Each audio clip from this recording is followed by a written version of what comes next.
नमस्कार। आपका अखबार के संग में आपका स्वागत है। मैं हूं प्रदीप सिंह। नागपुर में सोमवार को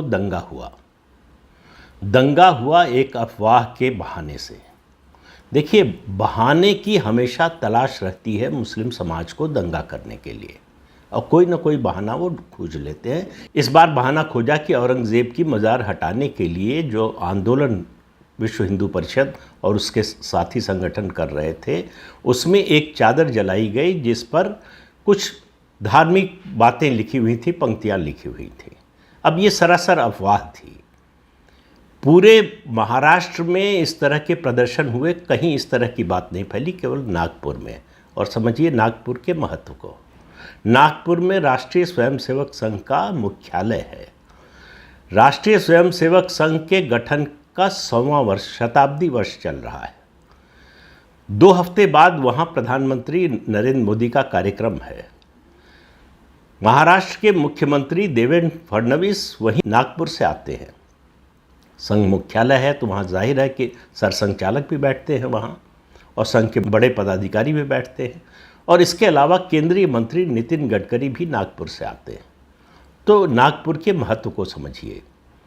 10 थाना क्षेत्रों में कर्फ्यू लगा हुआ है। जो दंगा हुआ वो पूरी तैयारी के साथ हुआ।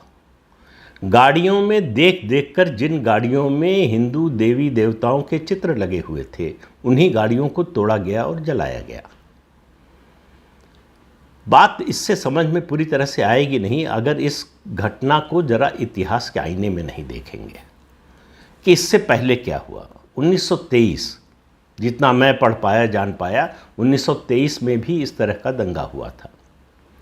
महालक्ष्मी पूजा के जुलूस पर हमला हुआ था और हिंदू बुरी तरह से पिटे थे। 1925, ये तारीख आप सब लोगों को याद होगी जो भी संघ के बारे में जानते हैं कि 1925 में संघ का गठन हुआ। और 1927 में अगला दंगा नागपुर में करने की कोशिश हुई। क्या हुआ उस समय? महालक्ष्मी पूजा का जुलूस निकला, दिन भर पूरे शहर में घूमा, और जुलूस का समय ख़त्म हो गया, लोग लौटकर घर आ गए। तैयारी ये थी मुस्लिम समाज की कि घर आ जाएंगे, थके हुए होंगे, इस समय सो रहे होंगे। दोपहर में हमले का समय चुना गया। दोपहर में जब लगा कि लोग सो रहे होंगे थक के या खाना खा रहे होंगे, उस समय हमले की तैयारी थी। लाठी, डंडे और दूसरे हथियार लेकर हमला किया गया। पहले ही घर में जहां घुसे वहीं से जवाब मिला। इसके लिए दंगाई तैयार नहीं थे। उन पर जिस तरह का हमला हुआ, जवाबी हमला, उससे उनकी कमर टूट गई। और ये इसी इलाके में, ये जो महल का क्षेत्र है, यहीं पर दंगा हुआ। 1923 का भी, 1927 का भी, और अब जो हुआ है सोमवार को वो भी। तो क्या फ़र्क पड़ गया था उस समय और इस समय में? 27 में दिन था 4 सितंबर 1927। महालक्ष्मी पूजा का जो है जुलूस शहर भर में निकला। एक लेखक है MG चितकारा। उन्होंने एक किताब लिखी है, राष्ट्रीय Swayamsevak Sangh, a national surge. ये किताब 2004 में आई है और इसमें 2027 की घटना का विवरण है, उल्लेख है। वो लिखते हैं कि जब हिंदू थक कर अपने घरों में आ गए, कुछ सो गए, कुछ खाना खा रहे थे, उस समय अल्लाह हो अकबर का नारा लगाते हुए मुस्लिम भीड़ इन मोहल्लों में, गलियों में घुसी और ये दंगा हुआ शुरू। इसमें 25 लोग मारे गए, 180 लोग घायल हुए। ये खबर हेडलाइन बनी न्यूयॉर्क टाइम्स की 7 सितंबर 1927 के अंक में। चितकारा लिखते हैं कि मुस्लिम दंगाइयों के इस हमले का जवाब देने के लिए पहली बार हिंदू युवा तैयार थे, और हिंदुओं ने इस बार दिखाया कि उनमें ऐसी स्थिति से निपटने की तैयारी भी है और क्षमता भी है। पहली बार 1927 में, 1923 में जो दंगा हुआ था और उससे पहले जो दंगे का सिलसिला था, उसको विफल करने में सफलता हासिल की। तो हिंदू प्रतिरोध की ये पहली घटना थी। नागपुर की बात कर रहा हूँ, पूरे देश की नहीं। पूरे शहर में खबर फैल गई हिंदू प्रतिरोध की कि किस तरह से प्रतिरोध हुआ। संघ के जो जीवनीकार हैं CP भीशिकर, उनकी किताब है केशव संघ निर्माता। जाहिर है कि वो डॉक्टर हेगडेवार की बात कर रहे थे। वो लिखते हैं कि 1927 में 4 सितंबर को मुस्लिम दंगाइयों ने जुलूस निकालने का फैसला किया दोपहर में और गलियों में और मोहल्लों में घुसे। और इस हमले की भनक, ये तैयारी है दंगाइयों की, इसकी हिंदू समाज के युवकों को इसकी भनक लग गई थी, इसलिए वो पहले से तैयार बैठे थे। तो पहले घर से ही उनको जवाब मिला जिसके लिए वो तैयार नहीं थे। जो लोग खाना खा रहे थे, खाना छोड़कर बाहर निकल आए। उनके हाथ में लाठी के अलावा कोई हथियार नहीं था, दूसरी तरफ लाठी डंडों के अलावा दूसरे हथियार भी थे। तो वो लिखते हैं कि पहली बार हिंदू समाज ने एकता और जुझारूपन दिखाया। वो लिखते हैं कि इस परिवर्तन में राष्ट्रीय स्वयंसेवक संघ की बड़ी भूमिका थी। संघ के स्वयंसेवकों की 16 टुकड़ियां अलग अलग मोहल्लों गलियों में फैल चुकी थीं हमले से पहले ही। और इस घटना ने नागपुर में संघ की छवि हिंदू रक्षक संगठन के रूप में स्थापित कर दी। एक और लेखक हुए हैं तपन बसु। वो संघ के समर्थक, भाजपा के समर्थक या इस विचारधारा के समर्थक नहीं है, इसके विरोधी है। उनकी किताब है खाकी शॉर्ट्स एंड सैफरन फ्लैग्स। उसमें उनको लिखना पड़ा कि हेगड़ेवार के लड़कों ने मुस्लिम दंगाइयों को खदेड़ दिया और उसके बाद जो हुआ परिवर्तन, दरअसल वो हुआ गणेश चतुर्थी का जुलूस निकला और उस गणेश चतुर्थी के जुलूस में सबसे आगे डॉक्टर हेगड़ेवार चल रहे थे। इससे लोगों का उत्साह कई गुना बढ़ गया और हिंदू बिना किसी बड़े प्रयास के, उससे पहले जो प्रयास हुए उसके संगठित हो गए। मस्जिद के सामने से, मुस्लिम मोहल्लों से ये जुलूस निकला, ढोल नगाड़े बजाते हुए निकला और कोई किसी ने चूं चपड़ नहीं की, किसी की हिम्मत नहीं हुई इस जुलूस पर हमला करने की। डॉक्टर हेगड़ेवार इसको हिंदू मुस्लिम दंगा नहीं, मुस्लिम दंगा कहते थे। उनका मानना था कि खिलाफत आंदोलन की विफलता से मुसलमान हताश और निराश थे और खींचे हुए थे। उस समय के दंगों का उन्होंने दो कारण बताए, एक ये और दूसरा कि हिंदू असंगठित था। मुस्लिम दंगाइयों को मालूम था कि हिंदू संगठित नहीं है, जब चाहेंगे हमला कर सकते हैं, नुकसान पहुंचा सकते हैं। लेकिन 1927 में जो हुआ, संगठित हिंदू और संघ का संगठन जो साथ खड़ा हुआ, उसका नतीजा ये हुआ कि 20वीं शताब्दी में नागपुर में कोई सांप्रदायिक दंगा नहीं हुआ। आप इससे अंदाजा लगाइए कि संगठन की ताकत कितनी बड़ी है। हिंदुओं को किसी हथियार का लाइसेंस नहीं लेना पड़ा, कोई सेना नहीं बनानी पड़ी, केवल संगठित होना पड़ा। और डॉक्टर हेगड़ेवार का तो उद्देश्य ही यही था कि हिंदुओं को संगठित करना। लेकिन सोमवार की नागपुर की घटना बताती है कि 100वें साल में भी राष्ट्रीय स्वयंसेवक संघ शायद उस तरह से हिंदुओं को संगठित नहीं कर पाया है जिस तरह से डॉक्टर हेगड़ेवार चाहते थे। 1927 के बाद नागपुर में यह दंगा हुआ है। बात यह नहीं कि यह दंगा हुआ, मुस्लिम दंगाइयों ने हिंदुओं पर हमला किया, उनके घरों पर हमला किया, उनकी गाड़ियों पर हमला किया।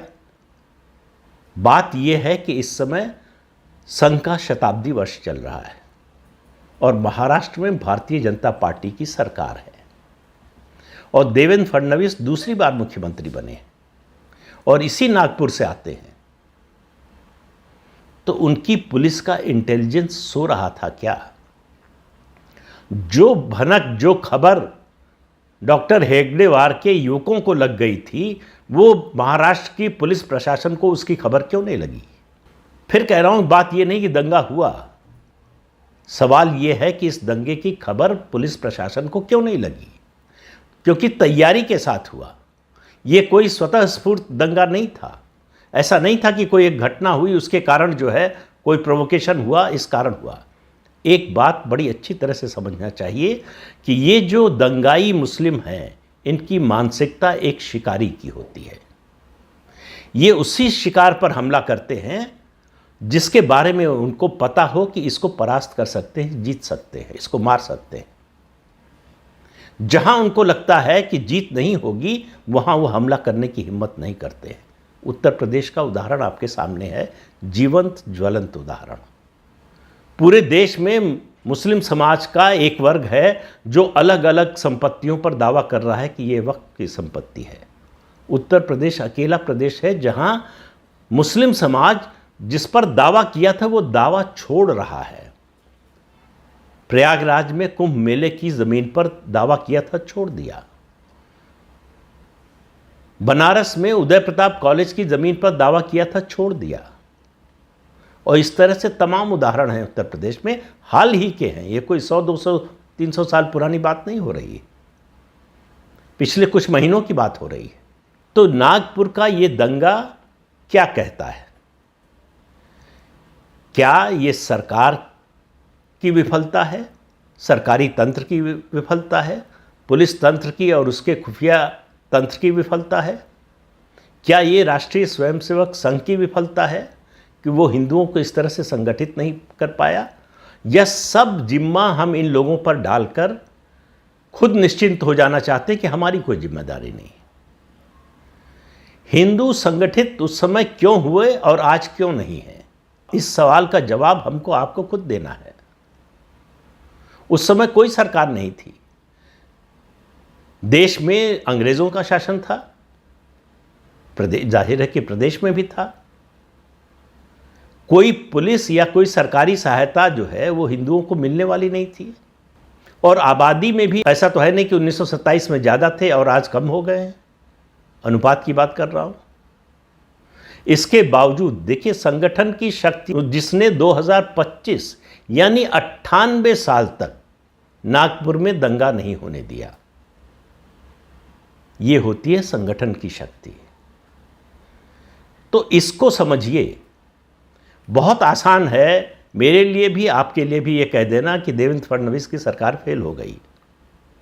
और ये कहने में कोई हम या आप गलत बात नहीं कह रहे हैं, उनका फेल्योर तो है ही। इसमें से ये भी निकलता है कि संघ जिस उद्देश्य को लेकर डॉक्टर हेगडेवार चले थे उसमें पूरी तरह से सफल नहीं रहा। अगर वर्तमान सरसंघ चालक को यह कहना पड़े कि हमने हिंदुओं का ठेका नहीं ले रखा है, तो सवाल यह है कि संघ है क्यों? फिर इसको भंग करके नया संगठन बनाना चाहिए, क्योंकि अपने मूल उद्देश्य से ही आप हट गए। आपने जो मूल उद्देश्य था हिंदुओं की रक्षा का ठेका लिया था और आप कह रहे हैं कि हम ठेकेदार नहीं हैं। तो सवाल यह है कि आप क्यों हैं? क्या जहां राज्यों में और केंद्र में सरकार बने तो उन सरकारी संस्थाओं से मदद लेकर अपने संगठन चलाने के लिए बने हैं, अपने प्रकल्प चलाने के लिए बने हैं? ये सब चलाने का कोई अर्थ नहीं है अगर हिंदू सुरक्षित नहीं है अपने ही देश में और भाजपा की सरकारों में। तो आप अंदाज़ा लगाइए कि जिस दिन ये सरकारें नहीं रहेंगी, और जब नहीं थी तो क्या हो रहा था, और उसको भी भूल जाइए। अब जब ये सरकारें जाएंगी तो जो होगा उसकी आज आप कल्पना भी नहीं कर सकते हैं। तो हर समस्या के लिए दूसरों को दोष देना छोड़ देना चाहिए कि जो कुछ हो रहा है उसके लिए बाकी सब लोग जिम्मेदार हैं। उसके लिए मोदी जिम्मेदार है, उसके लिए देवेंद्र फडणवीस जिम्मेदार है, उसके लिए आरएसएस जिम्मेदार है, सब जिम्मेदार हो सकते हैं। हमारी जिम्मेदारी की बात कहाँ, हमारी जवाबदेही की बात कहाँ है? सोचने की बात यह है, जरा सोच कर देखिए कि आखिर, फिर कह रहा हूं, दोहरा रहा हूं कि 1927 में क्या हुआ। 1927 में हिंदुओं के पास कोई सेना नहीं थी, कोई पुलिस नहीं थी, कोई फौज नहीं थी, कोई हथियार नहीं थे, केवल लड़ने की इच्छा शक्ति थी, जुझारूपन था, हिंदू रक्षा के लिए निष्ठा थी, जिसने ये करके दिखाया। आज सब कुछ है, फिर भी नागपुर में अगर हिंदू असुरक्षित है तो इससे आप अंदाज़ा लगाइए कि बाकी जगह का क्या हाल हो सकता है। तो नागपुर का ये दंगा हिंदुओं की आंख खोलने के लिए, या कहिए कि एक खतरे की घंटी सुनाने के लिए बहुत बड़ा संकेत है। अगर अब भी नहीं चेते, अब भी नहीं जागे, और फिर कह रहा हूं कि अगर राष्ट्रीय स्वयंसेवक संघ जिस उद्देश्य से उसकी स्थापना हुई थी उस उद्देश्य से भटक रहा है या पीछे हट रहा है या उसमें कोई नरमी आ रही है, तो वो अपने मूल उद्देश्य से भटक रहा है। लेकिन मैं इस दंगे के लिए राष्ट्रीय स्वयंसेवक संघ को दोषी नहीं मानता। इसके लिए हम और आप दोषी हैं कि ऐसी अनुकूल परिस्थितियों में भी हिंदुओं में सुरक्षा की भावना और संगठन की भावना नहीं पैदा कर सकते। असंगठित हिंदू हमेशा मुस्लिम दंगाइयों का शिकार बनेगा। संगठित हिंदू हमेशा मुस्लिम दंगाइयों की हिम्मत को तोड़ेगा। जो 4 सितंबर 1927 और उसके बाद हुआ, 2 या 3 दिन तक उस समय दंगा चला था, उसका परिणाम क्या हुआ देख लीजिए आप। और इसी से जो लोग इतिहास से सबक नहीं लेते, उन लोगों को इतिहास के कूड़ेदान में जाने के लिए तैयार रहना चाहिए। तो इस अंक में इतना ही। अगले अंक में फिर मिलेंगे किसी नए मुद्दे के साथ। तब तक के लिए अनुमति दीजिए। आपसे अनुरोध है कि ये चैनल देखिए, शेयर कीजिए, लाइक कीजिए और सब्सक्राइब जरूर कीजिए। नमस्कार।